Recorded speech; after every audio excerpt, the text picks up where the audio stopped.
ጀነትን ያየ ሰው አለ ወይ ትላለች። አዎ ጀነትን ያየ ሰው አለ። እርሳቸውም ነቢዩ ሙሐመድ ሰለላሁ ዐለይሂ ወሰለም ናቸው። ነቢዩ ሙሐመድ ሰለላሁ ዐለይሂ ወሰለም ጀነትንም እሳትንም ጀሃነምን አይቻለሁኝ ሁለቱንም ብለው ተናግረዋል። ሐዲስ ላይ ይህን አስመልክተው ሲናገሩ እንዲህ አሉ። اطلعت في الجنة فرأيت أكثر أهلها الفقراء واطلعت في النار فرأيت أكثر أهلها النساء ብለው ተናገሩ። ምን አሉ? ጀነትን ብቅ ብዬ ተመለከትኳት፣ አብዛኛዎቹ ነዋሪዎቿ ድሃዎች ናቸው አሉ። እንዲሁም ጀሃነም እሳትን ብቅ ብዬ ተመለከትኳት፣ አብዛኛዎቹ ነዋሪዎቿ ሴቶች ናቸው አሉ። ሴቶችም ጠየቁ፣ በጣም ደነገጡና ወሊመ ያ ረሱላህ አሉ። ለምንድነው አንቱ የአላህ መልእክተኛ እሳት ውስጥኛ ልንበዛ የቻልነው ብለው ጠየቁ። ነቢያችን ሙሐመድ ሰለላሁ ዐለይሂ ወሰለም እንዲህ ብለው መለሱላቸው።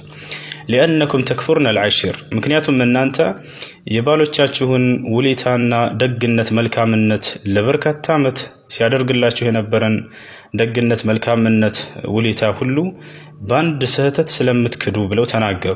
ይህ ማለት ለምሳሌ አንዲት ሴት ከባሏ ጋር ብዙ ደስ የሚሉ ህይወቶችን አሳልፋ ብዙ ሲያደርግላት ቆይቶ ብዙ ፍቅር ደስታ ሲያሳያት ሲሰጣት ለብዙ ዓመታት ቆይቶ የሆነ ጊዜ ላይ ሲጣሉ ወይንም ሲጨቃጨቁ አንተ ምን አድርገህልኝ ታውቃለህና ብላ ላንዴ ያን ሁሉ ፍርስርስ አድርጋ ትክደዋለች። የዚች አይነት ሴት ጀሃነም እሳት ውስጥ እንደምትበዛ ተናግረዋል ነቢያችን ሰለላሁ ዐለይሂ ወሰለም። ስለዚህ ሴቶች አደራ በባሎቻችሁና በእናንተ መካከል ለሚፈጠሩ ችግራቶች እንዲህ አይነት ቃላቶችን ከመናገርና ከመካድ የባላችሁን ውለታ ተጠንቀቁ። የባሉን ውለታና ጸጋ ያደረገላችሁን ሁሉ መካድ ለጀሃነም እሳት እንድትዳረጉ ይህ ሰበብ ይሆንባችኋል። ስለዚህ ጥንቃቄ አድርጉ። ሌላው ነገር ምን አሉ አስከትለው ነቢያችን ሰለላሁ ዐለይሂ ወሰለም ወትክፊርነ ለዕን አሉ። እንዲሁም እርግማንን ስለምታበዙ አሉ።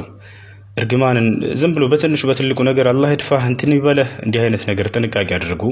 እርግማን፣ ሰዎችን መዝለፍ፣ ማማት፣ በክብራቸው ላይ መረማመድ፣ መሳደብ ከእንዲህ አይነት ነገራቶች ሁሉ ተጠንቀቁ። እነዚህ ሁሉ ለእሳት የሚዳርጉ ታላላቅ ምክንያቶች ናቸው። ለምን ለሴቶች ተባሉ እነዚህ ከተባለ በአብዛኛው የሚስተዋሉት ሴቶች ላይ ስለሆነ ማለት ነው። ስለዚህ ጥንቃቄ አድርጉ።